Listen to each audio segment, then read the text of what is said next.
Greetings and welcome here tonight. I'm glad to see you here, and we're going to go over some exciting material about reversing diabetes.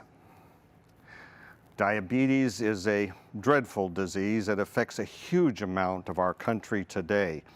When you start going through how many people you know that have diabetes, whether you have it or neighbors or friends, and of course certainly when we get into the healthcare field, the amount of diabetes that we see going on is huge. And it's not just a matter of people running high blood sugars. You've got to realize what we're really talking about is the complications, the down the road problems associated with diabetes. Diabetes is the #1 cause of amputations in our country. Diabetes is the #1 cause of blindness in our country. Diabetes causes increased pneumonias, infections, cellulitis, abscesses.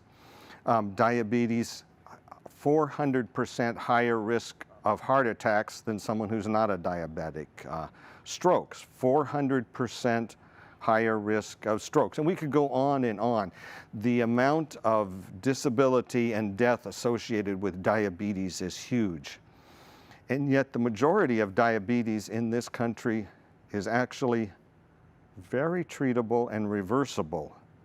And we're going to get into that exciting good news tonight. This type 2 diabetes, which by the way is 95% of all diabetes, is actually a very reversible disease. We don't have to just go on and keep treating and treating and treating. So before we get into deeper into it, let's just have a word of prayer and ask God's blessing on our program tonight. Dear God, may your Spirit be with us tonight. May you shed enlightenment into our brain and bless us with clarity, with understanding, and with healing. It's our prayer in Jesus' name. Amen. Now, as we look at the diabetes, one principle that is good to help us understand where we're going with this lecture and with all the rest of the lectures in our series here is to understand the difference between the cause of the disease and a symptom of the disease. In diabetes, everybody thinks of high blood sugar. But high blood sugar does not cause diabetes. High blood sugar is the symptom of diabetes.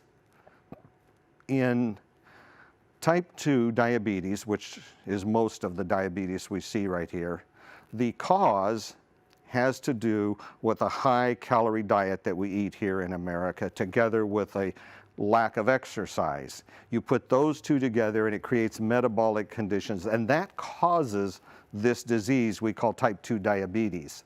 The symptom of that disease is that the blood sugar gets high. And of course, that high blood sugar causes a lot of complications and problems in the body. Let me give you an example. I'm an ER doc and I work in the emergency room, and one of the most common surgical emergencies here in the US today is acute appendicitis. Now, when a patient comes into the emergency department with acute appendicitis, the appendix has gotten blocked, it's inflamed, full of pus, swollen up, and if you don't treat it, it will go ahead and rupture or burst, spreading infection throughout the abdomen, and at that point you have a truly life-threatening emergency going on. So if you come into my emergency room, what is the symptom of acute appendicitis? It's pain. Yeah, severe pain right here in the right lower quadrant of the abdomen where your appendix is. You know, I can touch there and there's various physical exam things. I can do CT scans and I can diagnose that you've got an acute appendicitis there. The symptom of that is the severe pain. Now, I can give you enough morphine in your IV to completely make your pain go away. And not only give you enough morphine to make your pain go away, I could give you a prescription for oxycodone, and you could go home and keep taking the oxycodone and keep the pain away. Now, would I have done you a favor if that's what I did? Well, no. What should I do? Well, I should pick up the phone and call the surgeon and say, I've got an acute appendicitis down there. How soon can we get him to the operating room? And they would bump the next case, and the next operating room that was available, we'd get you wheeled up there, and the surgeon would remove that appendix.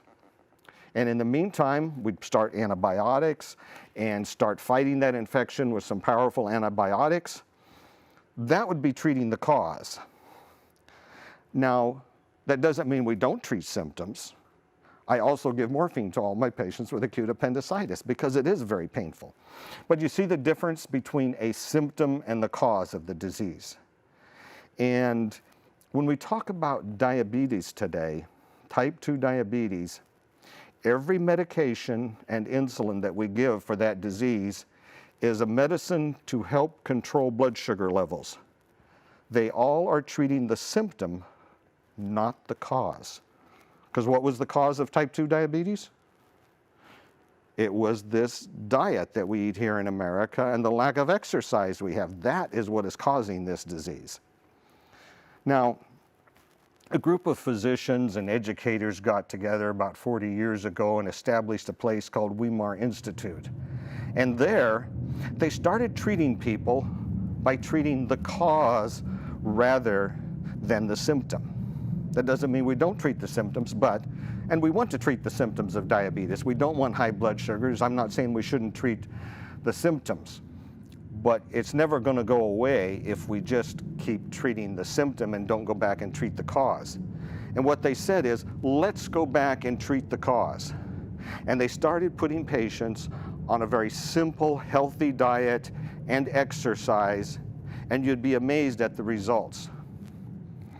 Their statistics there over many years, they kept track of them there. They used to do a 3-week program. At the end of 3 weeks, everybody was getting better, but 50% of the diabetics, and many of these were severe diabetics that had had it for 15 years and had a lot of complications already, 50% of them were 100% off all medication and insulin with a normal blood sugar. And then follow-up, if you go out 2 to 3 months out, the number goes up to between 80 and 90%. Well, there's no pill that will cure 80 or 90% of type 2 diabetes. All we can do with pills is manage blood sugar. It's like giving pain medicine for appendicitis. We should do it, but it's not going to cure it. Going back and treating the cause. And of course, they're not the only ones doing that. Caldwell Esselstyn back at the Cleveland Clinic, his famous video, Forks Over Knives, they are reversing diabetes and heart disease and high blood pressure. By the way, at Weimar Institute, all of these lifestyle diseases reverse. The reversal rate on high blood pressure is about the same as diabetes. 50% of them are 100% off all of their blood pressure pills within 3 weeks. And if you go out 2 or 3 months, we're up to 80 to 90% that are off all medications with a normal sugar. You know, when you go back and treat the cause, the disease gets better. The cellular metabolism goes back to normal. Arteries go to normal. Arterial disease, heart disease, those things, they reverse, they get better. Fantastic results they see there. T. Colin Campbell back at Cornell University. Dr. Neil Bernard, Physicians Committee for Responsible Medicine out of Washington, D.C., he does this. Up in the Bay Area there, there's a cardiologist doing it. Up in Santa Rosa, Dr. McDougall is doing it. You know, all of these doctors are finding you go back and treat the cause, these diseases reverse. They get better. They go away. And so what we're going to do here tonight is share with you in a very simple way how to reverse diabetes. We're going to give you 2 sentences tonight. You memorize these 2 sentences and you'll know everything you need to know. And we'll give them throughout the course of the lecture here. When we get to that part, I'm going to give you these 2 sentences because these 2 sentences have in them everything you need to know to reverse the diabetes. Now, we're going to illustrate how this works with a very simple illustration here. I'm going to draw a little picture here, and not only to make it clear to you, but think of it as a tool you can use to share with friends or neighbors or somebody that's a diabetic.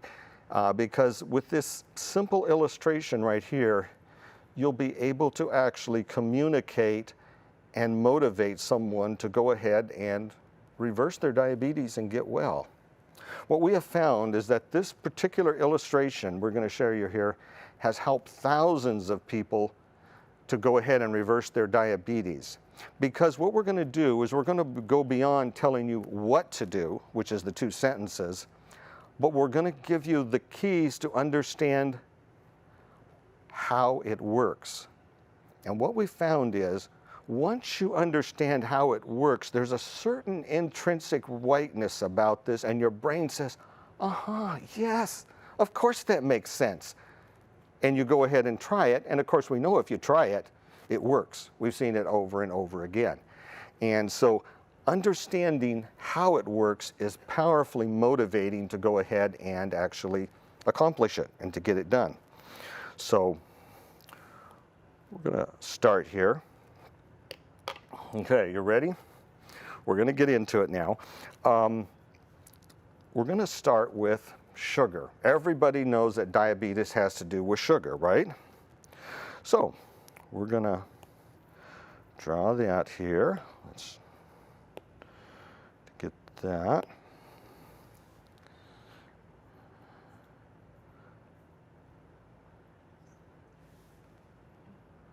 This is glucose.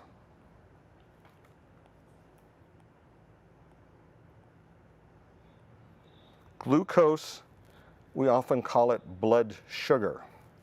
It's the form of sugar in your blood. Whatever carbohydrates you eat, your body tends to convert them down, absorb them as glucose into your bloodstream. Diabetics, when you prick your finger and you get out that little drop of blood and you put it on the test strip, what are we measuring? How much glucose was in that drop of blood? And of course, glucose is important in our blood. What do we use glucose for? For energy. Yeah, that's the fuel. Every single cell in your body needs energy. Muscle cells need energy to contract. Brain cells need energy to send electrical impulses to carry on thought. Every cell in your body has various metabolic processes, things that have to be synthesized, things that have to be made, structures maintained, enzymes do their function. All those things require energy, and it all comes out of glucose. 6 carbons bound together in a ring by very high energy bonds. These high energy chemical bonds have a tremendous amount of energy stored in them. Where did that energy come from? Anybody know? It came from the sun, yeah. The world is full of leaves, and what are the leaves doing? They're converting sunlight energy into high energy chemical bonds, storing it in the food. We eat the food, digest it, take it to the cells, and now in the cells, we're going to get that energy out. So we're going to draw here a cell. Now what I'm drawing here is the cell wall there. You see that cell wall? On this side over here is going to be inside the cell, and out here where the glucose molecule is outside of the cell wall. And inside the cell, there's the, you might say, the energy storehouse, the fuel, the furnace. This is where we burn the fuel. Now we're going to color this here.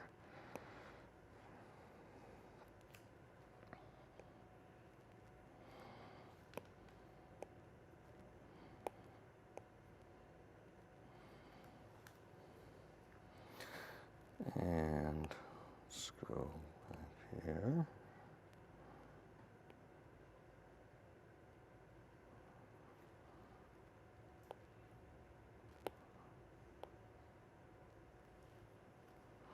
Okay, that is the mitochondria. That is where the glucose goes. And inside the mitochondria, there's various enzymes all arranged in a beautiful arrays next to each other.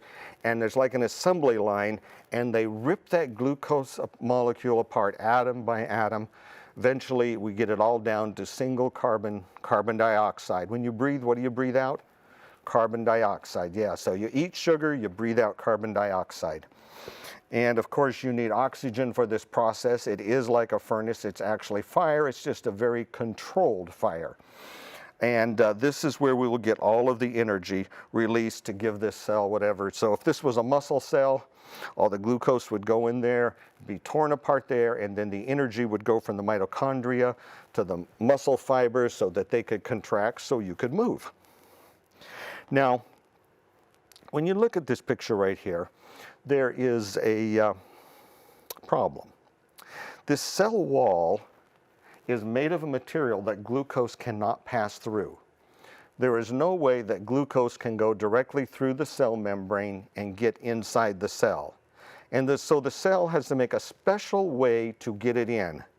And what it does is it actually builds a special little sugar door in the surface of the cell membrane. So I'm just going to draw a door here to help illustrate that for us. Now, of course, it doesn't look like this. This is just a functional illustration. We'll draw some hinges on our door there. And we'll put a doorknob on it there. There, does that look like a door? Okay, so there's a door, and the glucose goes through the door and goes into there.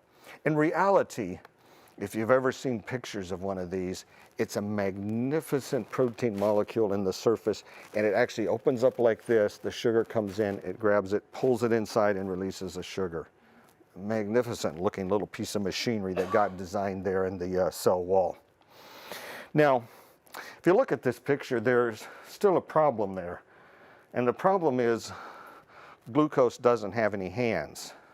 So how is it going to open the door to get in the cell? It's going to need some help. And who's the helper? Yeah, our good friend insulin. Insulin is the helper that's going to get us in there. So we're going to draw insulin here as a little man with two hands, because he's going to help us with this project here. So there. Little man here. We'll give him a big smile here, because this is what he likes to do. And here's one hand reaching over here and grabbing the glucose. And here's the other hand reaching over here and grabbing the doorknob. And that's what he does. Grabs the glucose, opens the door, puts it in the cell. Grabs another glucose, opens the door, puts it in the cell. That's what insulin does. It puts glucose in the cell. Now, where does insulin come from? The pancreas. Yeah. So let's draw a pancreas here.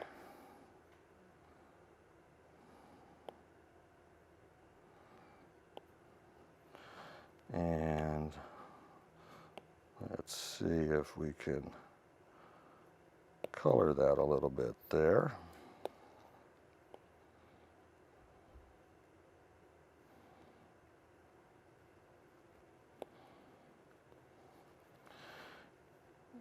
And now in this pancreas, of course the pancreas, like most other organs of the body, does many things. Only one of the things is make insulin here. Makes it in special little cells called beta cells. Draw that there. Beta cells. And they're located in little islands of cells throughout the pancreas called islands of Langerhans. And these beta cells, their job is to make the insulin there. Now these beta cells, they're really neat little things. Did you know they've got taste buds? Yeah, they're constantly tasting your blood to see how sweet it is. And they've got a very sensitive glucometer built into them, and they know exactly what your blood sugar level is continuously. So instead of just doing a little test strip every once in a while, they are continuous reading glucometers, and they know exactly what your blood sugar level is. So when you eat a meal and start to digest it, what happens to your blood sugar level?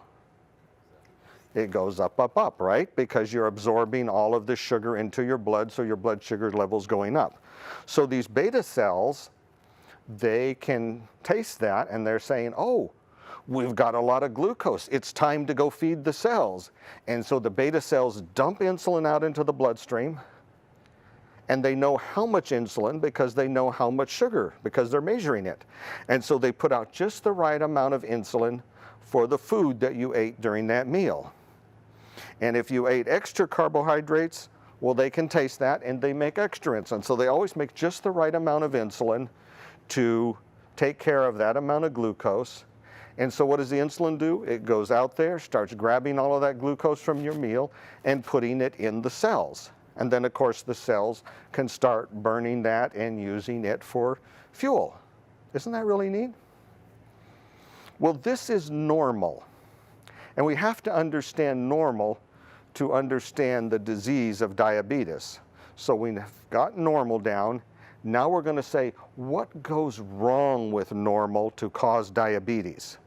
Because once you understand what goes wrong with normal to cause the diabetes, what we need to do to reverse the diabetes is going to become real obvious. And we mentioned several times about type 2 diabetes. Let me take just a brief moment to talk about type 1 diabetes so you can understand the difference there. The problem with type 1 diabetes, we sometimes call it juvenile diabetes. It frequently affects children very early on. Sometimes they call it insulin-dependent diabetes, but that's not a good name because we end up putting both type 1s and type 2 on insulin. But this type 1 diabetes, the problem is right there with the beta cells. In type 1 diabetes, usually it's the immune system becomes sensitized to it and it starts attacking and destroying the beta cells. So if we destroy the beta cells, what happens to the insulin? There is no insulin, right? Okay, so there's no insulin there. Now, what's going to happen when we eat some food? As you digest it, absorb it into your bloodstream, what's the blood sugar level doing? It's going up, up, up, up, up. Now, is the cell hungry?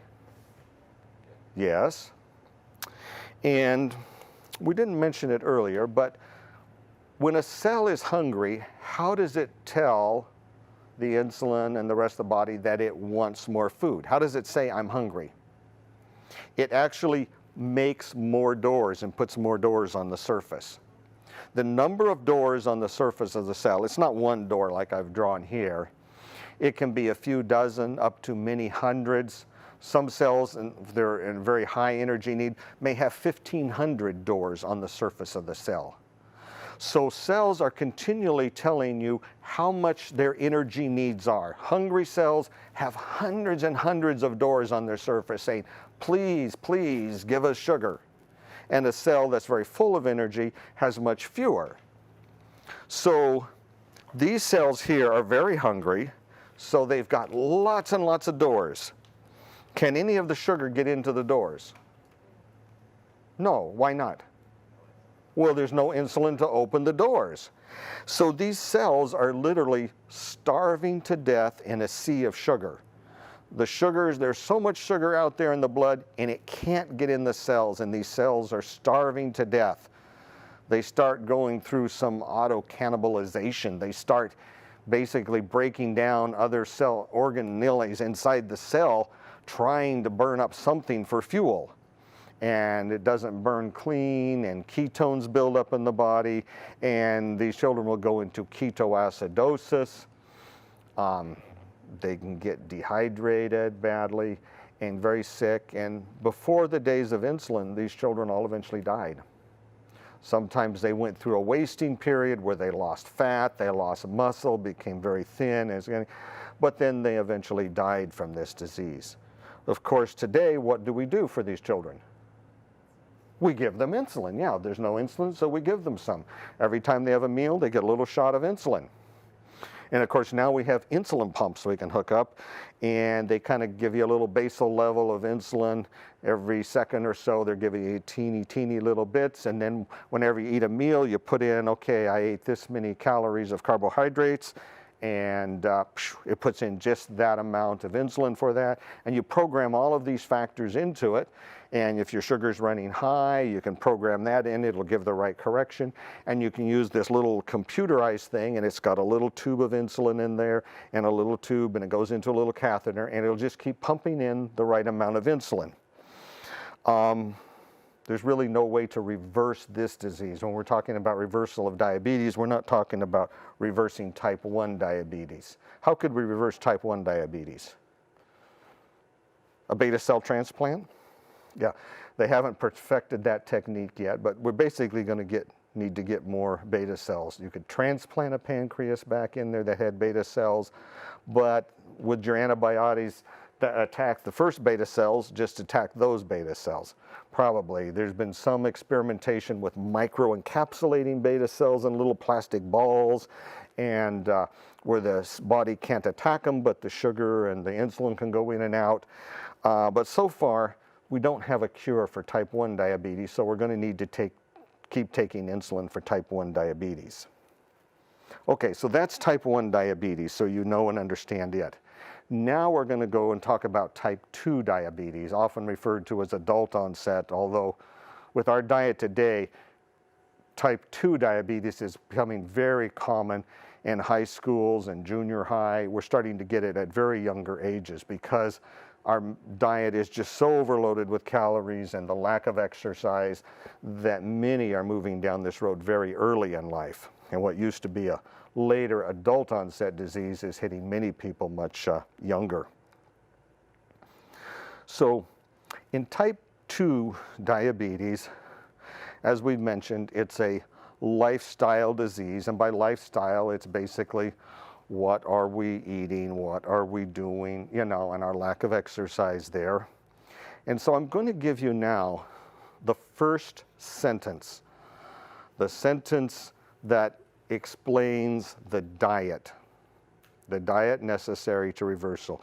In other words, what I'm sharing with you is what they are doing at the Weimar Institute and at Physicians Committee for Response and all of these various places that are reversing diabetes. This is the diet plan they're using. And we can summarize that diet in one sentence. And this one sentence, pretty much any question you have about should I eat that, or can I eat this, or was this included or not included, you can answer with this one sentence. So here it is. Whole plant foods eaten whole. Did you get that? Whole plant foods eaten whole. Okay? You memorize that? Can we say it together? Can you say it with me? Whole plant foods eaten whole. Okay, you got that? Or we need to say it again. Whole plant foods eaten whole. Okay, now let's think about that sentence for a minute. It said plant foods. Now, do you all know what a plant is? Yeah, it's got a stem and roots and leaves, flowers, fruits, and seeds, right? Plants, anything that is part of a plant is a plant food. Fruits, vegetables, seeds, greens, roots, tuber, all these things, those are plant foods. Okay, what is not plant? What is animal? Animals have legs or wings or feathers or scales or skin. They've got eyes, they've got a face, they've got a mother, they move around. These are animals. So is a cow an animal or a plant? It's an animal. Okay, so we don't eat cows, sheep, pigs. What about fish? Is fish plant or animal? Animal. It's an animal, yeah. So they do not serve fish in this diet. Now there are some things that are not an animal, but they come from an animal. What about milk and cheese and butter that come from an animal? Is that plant or animal? Animal. That's animal, yeah. What about eggs? Animal. Yeah, that's an animal. That's part of the animal. Okay, so you get the idea when we say whole plant foods eaten whole, we're talking about only plant foods. Now the other part of that sentence was whole plant foods. We use the word whole in that sentence twice. So what does whole plant food refer to? Well, it doesn't mean that you have to eat the bark on the tree. It doesn't mean you can't peel an orange. You don't have to eat that way.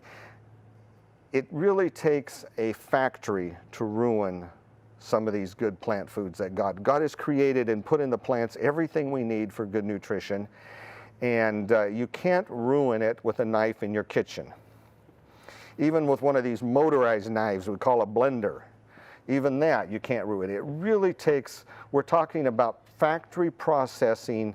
Another term that's often used is refined foods. We take something and refine it and separate it and get rid of most of it and just take one part of that food and then put that back into the diet in excess. For example, corn. Sweet corn is really good for you. It's got all types of good nutrients and everything in it. And how many ears of sweet corn can you eat at a meal? I mean, we eat quite a few at our house. Boy, when the sweet corn comes in June, boy, there's quite a pile of corn cobs there. But now you can take corn to a factory and make it into corn oil. Now, how do you do that? Well, you take out all of the carbohydrate, the protein, the vitamins, the minerals, everything except one chemical, the oil, and separate that oil out, totally purify it. By the way, they take vitamin E. There's vitamin E in corn. They take that out. You ever get these little vitamin E capsules? Do you know where they got the vitamin E to put in there? From somebody's corn oil, yeah. So you take it out and then you got to take the vitamins to try to start putting back a few of the things. But they take out hundreds of vitamins. They take all of this stuff out of the oil and we end up with just pure corn oil. They heat it to a high temperature called a cracking process. And in this purification, it can get oxidized, it's exposed to the air. But in spite of all of these bad things we do to it, I want you to think about just the concentration factor. How many ears of corn does it take to make 1 spoon of corn oil? Anybody know? About 15 ears of corn. So now let's think about a meal, a fairly healthy meal to start with. And let's see, we could put a little bit of corn oil, put some margarine on our bread there, 1 spoon of oil's worth. Put a little bit of butter on the vegetables there, maybe 1 spoon of oil there. And maybe some salad dressing, maybe 1 spoon of oil in the salad dressing. Now that's 3 spoons of oil on basically bread, salad, and vegetable meal that most people would consider a very healthy meal. But how many ears of corn did we just have? 45 ears of corn. Now you corn lovers, how many have eaten 45 ears of corn at a meal? None of you? Well, actually you have if you had those 3 spoons of oil. And we're not talking about fried food yet. Once you start frying stuff, I mean, the amount of oil goes way up. And many foods are quite greasy and have a lot of excess. And so we go up to hundreds of ears of corn per meal. So do you see how we're getting more calories in the body than God ever designed to be in there? So that's the problem with these refined products. Once it's been refined, we get huge amounts of calories in there.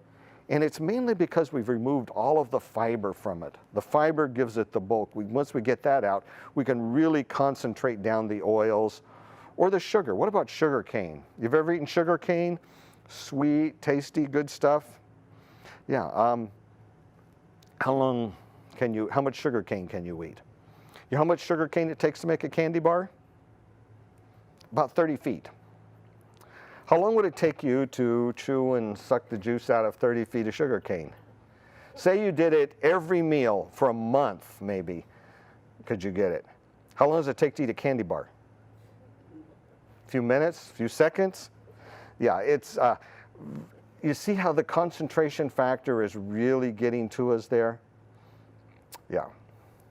So whole plant foods eaten whole. We eliminate the animal products, and we are eliminating all of these refined products.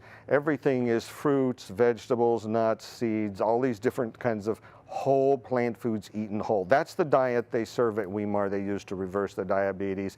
And all of these other organizations I mentioned, that's what they're doing and getting the same kind of results.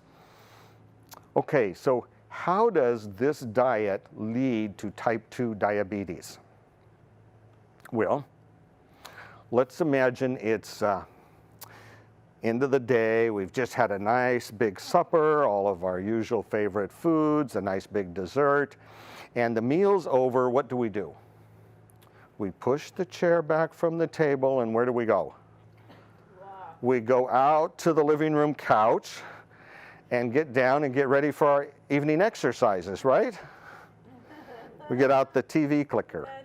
How many calories can you burn with the TV clicker there? You know?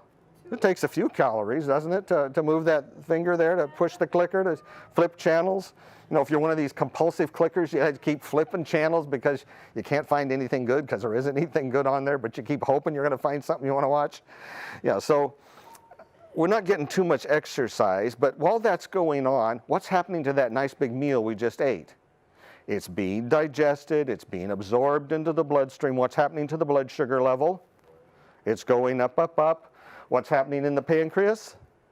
Beta cells say, oh, it's time to feed the cells. And what do? Dump out lots of insulin. And the insulin runs around, and what does it do? Grab the sugar, open the door, and put it in the cell. But tonight we got a problem. What's that? Well, tonight the muscle in your leg says, wait a minute there. Not tonight. We are already full. We have been full since yesterday and the day before and the day before that. And we know you're not going any exercise tonight. We don't need any here. Now, how does the leg muscle tell the insulin he doesn't need any more? Remember? He takes away his doors. And so now we've got a muscle cell with no doors. But we've got all this insulin and all this sugar. We got a problem, right? Well, there is another place that the insulin can take that sugar. And where's that? Well, a good example is a liver cell. Now, the liver cell, he says, you know, actually, I don't need any more tonight either. But what about tomorrow? What if you skip breakfast? What if you get a hypoglycemic attack or something? I may not need it now, but I know how to store it. Know how you make canned vegetables and fruits to save them for later? You preserve them, you can them, you put them on the pantry shelf, and they keep, and then later, when you want them, you take them off the shelf, you take off the lid, and you serve the food, right? Well, the liver knows how to make canned glucose. And so all of this sugar, it takes it and makes it into canned glucose. We call it glycogen. Glycogen is just canned glucose. You know how you make a glycogen? You take a sugar and stick another one, and until you build this giant big popcorn ball of glycogen. It's just a bunch of glucose all stuck together in a big ball. And you set it on the pantry shelf, and you wait for a hypoglycemic moment where everything is getting low. And when your blood sugar starts getting low, this liver cell has a glucometer too. Remember the pancreas was measuring your sugar level? Liver cells know how to measure your sugar too. And when it senses it getting low, what does he do? He runs to the pantry, grabs some glycogen, breaks it out, dumps the glucose out in the bloodstream, and keeps your sugar level up. That's why you can skip a meal, because your liver was storing some glucose there. The problem is this, though. After a while, pretty soon, what happens? Well, we're eating and eating and eating and eating and not exercising, and we're not getting hypoglycemic. I mean, we have a snack every time we turn around. What happens to that pantry shelf? Pretty soon the pantry is full. And pretty soon underneath the bed is full, and underneath the couch is full. And now we're just stacking it up in the middle of the room. We can't walk through the house. Big problem, huh? So, what's the liver cell say? I can't take any more. How does he say that? He takes away all of his doors. Now we've got no doors on the muscle cells and no doors on the liver cells. But we're still eating. What are we going to do? There's one more place to go. The fat cells. They're the softies. They're the good guys. Says, well, I don't need any now and don't need it tomorrow morning, but what about next year? I mean, what if there was a famine? Did you know that fat is twice as efficient of storing energy as glycogen? Yeah, you can get twice as much energy in the same space with fat. And so the fat cells say, bring it in here, we'll save it for later. And so the fat cells, they start filling up, but pretty soon those fat cells get full too. And when the fat cell gets full, you know, he says, man, I'd love to take in some more, but I can't. I don't see any way to get any more in here. And how does he say that? He takes away his doors. Yeah. Now we got the problem there, huh? No doors on the fat cells, no doors on the liver cells, no doors on the muscle cells, but we're still eating. Blood sugar level gets higher and higher and higher until it gets so high the kidney says, we got to get rid of this stuff. Our blood's turning into syrup. We got to get this stuff out of here. How does it do it? Takes water, right? And it washes it out in the urine. Of course, that gets you dehydrated, you're thirsty, and you're drinking more water. And what are the first symptoms of diabetes?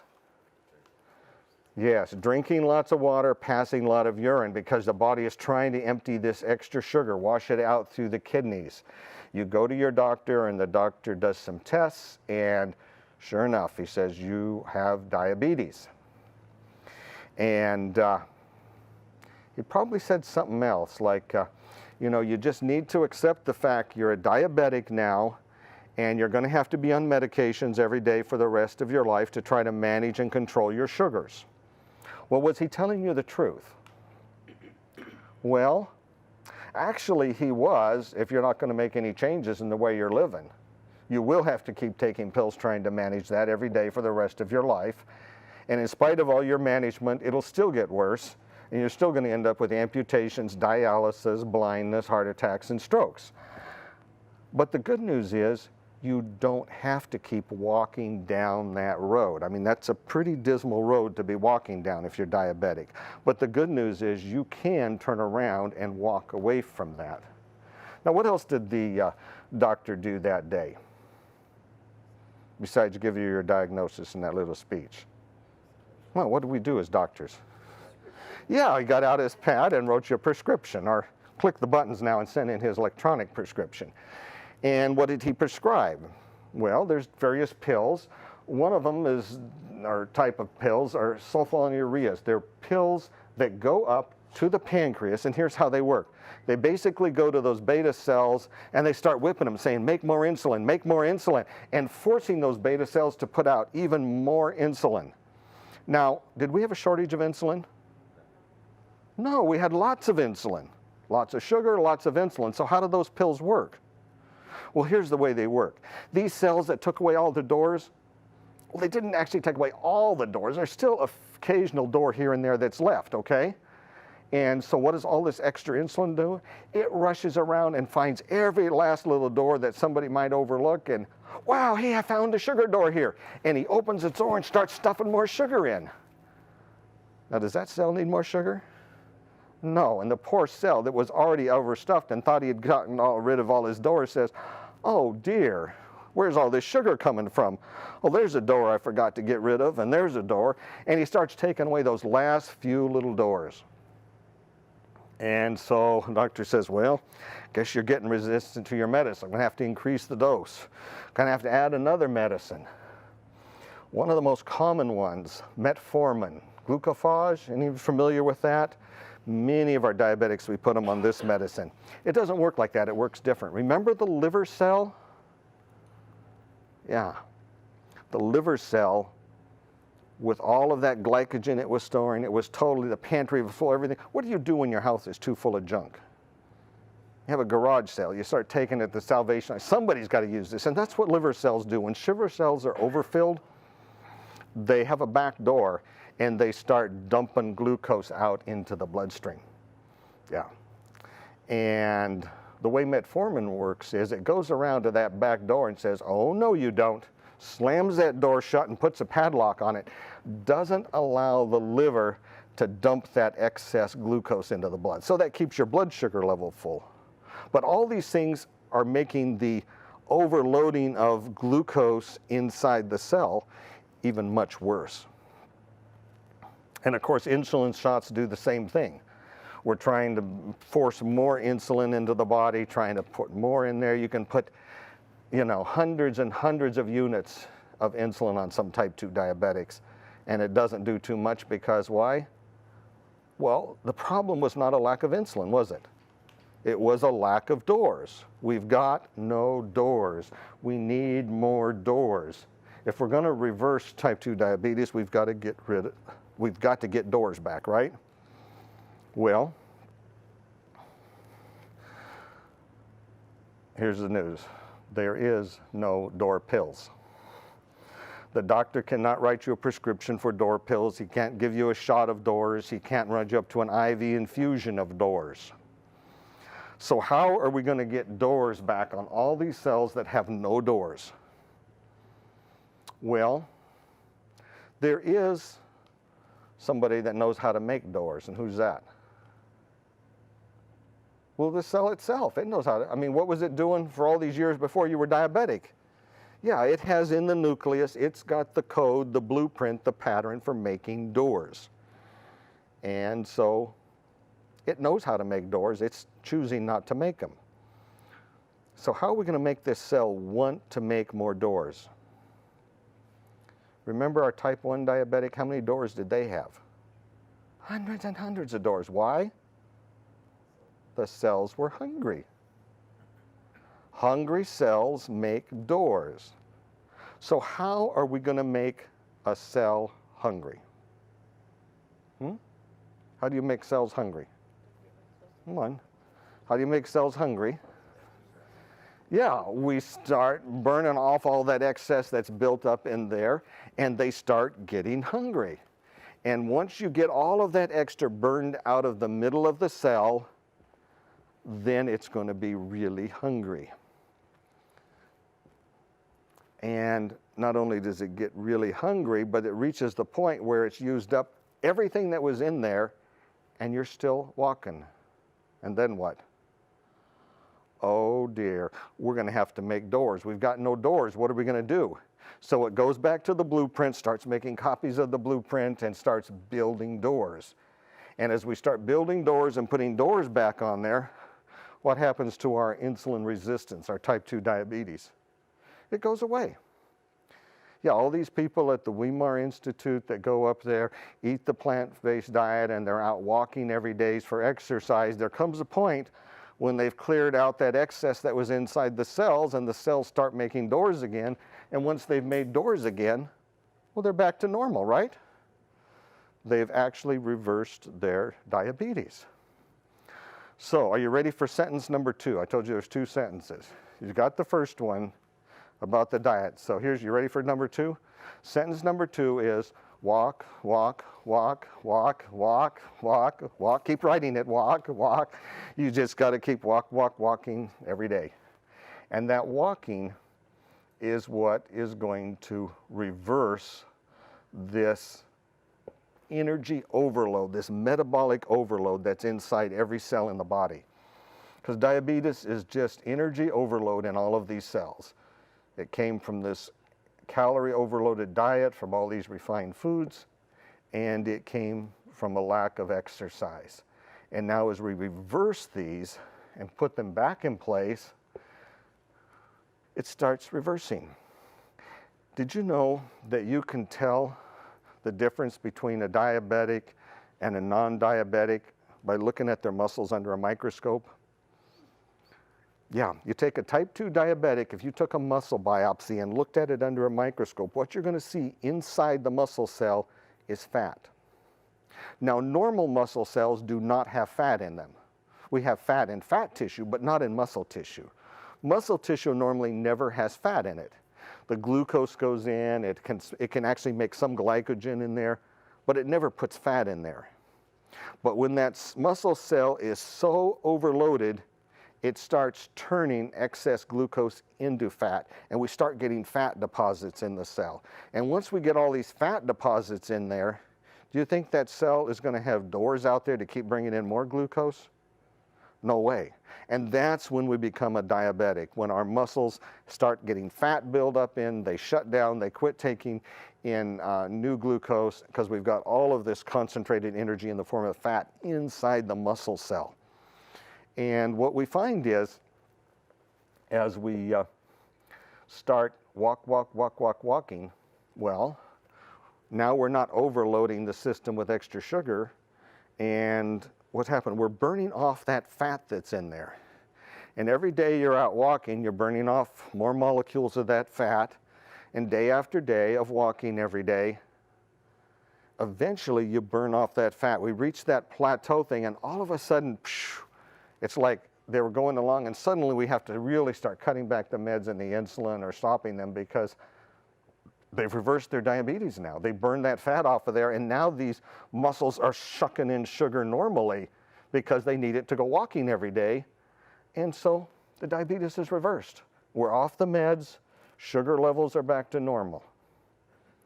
We see it every month. We take a new group of people through the Institute there, and all of these other places I talk about. Every month people are reversing their diabetes just by walking and eating a simple whole plant food diet. So how much exercise do you need? We said walking. Is walking the only thing you can do? No, you could, any exercise where you're contracting muscles. You could be swimming, you want to go running. You know, we usually recommend walking because it's safer and inexpensive. Rollerblading will end you up in the ER. You know, I don't need any more business there. You know, but walking is pretty safe for most people. If you've got bad knees, arthritis, some reason you can't walk, there's a lot of what we call isometric exercises you can do in your, just laying in your bed. You can contract muscles, you can move muscles there, you can just press against a door frame without moving your arms, you can do just upper body exercises if you can't do that. In a swimming pool, you can do non-weight loading exercise where you're not putting any weight bearing on those joints at all, but you can still contract muscles and move muscle groups and exercise. And every time you're contracting a muscle, what are you doing? You're burning up energy inside of those muscle cells there. When do you need to do it? Any time of day works. As long as you're burning calories, you're burning calories. Some people do it all at once. Some people break it up and do some in the morning, some in the middle of the day, some later in the day. Doesn't make any difference. At the end of the day, look back over the day, how many steps did I take? How many miles did I walk? And that's how much exercise you got, that's how many calories you burned. Does it make any difference how fast you go? Interestingly, it doesn't. Walking or running or jogging, going this far burns this many calories. The difference is if you jogged it or if you ran it, you got done quicker, so you burned them up quicker, but going this far burns this many calories. Which means if you're not quite up to jogging or running or even strenuous exercise, can you still reverse your diabetes? Yeah, you can walk slow at whatever rate's comfortable for you. And if you're tired or sore, you can sit down on a bench and rest for a while and then walk a little farther. It's the total distance you go that makes a difference. How far do you need to go? We tell people, go just as far as is comfortable for you and then stop. And then tomorrow, you go that far again, plus go a couple of steps farther and then turn around and go back. And the next day, well, you go that far and a couple of steps more. And add a few steps each day, just gradually increasing it. And each day you'll be burning a few more calories than the day before. If you've got one of those little step counter things, pedometers where you can measure how many steps you're taking, that's great. You know, if you got an iPhone now, they do it automatically for you. You can just look and click on there and see how many steps you've gone today. Keep adding a few steps each day until you're moving up to several miles at a time. It's amazing. Even at very low levels of exercise, we have seen some people make huge difference in reversing their diabetes. Everybody's a little bit different, but even small levels are often enough to start reversing the diabetes. But just keep gradually increasing, and what we find is that the diabetes reverses. Once we burn off that fat that's in there, suddenly the cells get hungry, and at that point, we flip the tables and the doors are coming back out there, and we've got to make dramatic reductions in the amount of insulin and medications. And like I said, very quickly, 50% of the people in 3 weeks can be off of all of the medications and insulin with normal sugars. And out at 2 to 3 months, their statistics are we're at around 80 to 90% reversal of the type 2 diabetes. Really very good results when you think about it there. So, if we want to summarize where we've gone, the first sentence we gave you was what? Whole plant foods eaten whole. And of course the second sentence, walk, walk, walk, walk, walk. You have there everything you need to reverse this diabetes. I mean, that's exciting good news when you think about it. And with this little picture, y'all got this picture down? You could draw this picture, right? Yeah, you could draw this picture. You know, you can lay this down on a napkin at the restaurant or grab a piece of paper on somebody's coffee table and draw this little picture out and share it with them. I mean, it's amazing what you can do. You can give them a new life. You can save them an amputation, blindness, dialysis, a heart attack. You can give them off of medicines and insulin. We see it over and over and over again. It is truly amazing that the disease is so reversible, but it's because we came back and treat the cause instead of the symptom. What's the symptom of diabetes? High blood sugar, right? And are all the medications and insulin we give are to treat what? The sugar. They're treating the symptom. And treating the symptom, we end up with the disease still progressing, because if we don't do anything about the underlying cause, what's happening to the metabolic buildup inside the cell?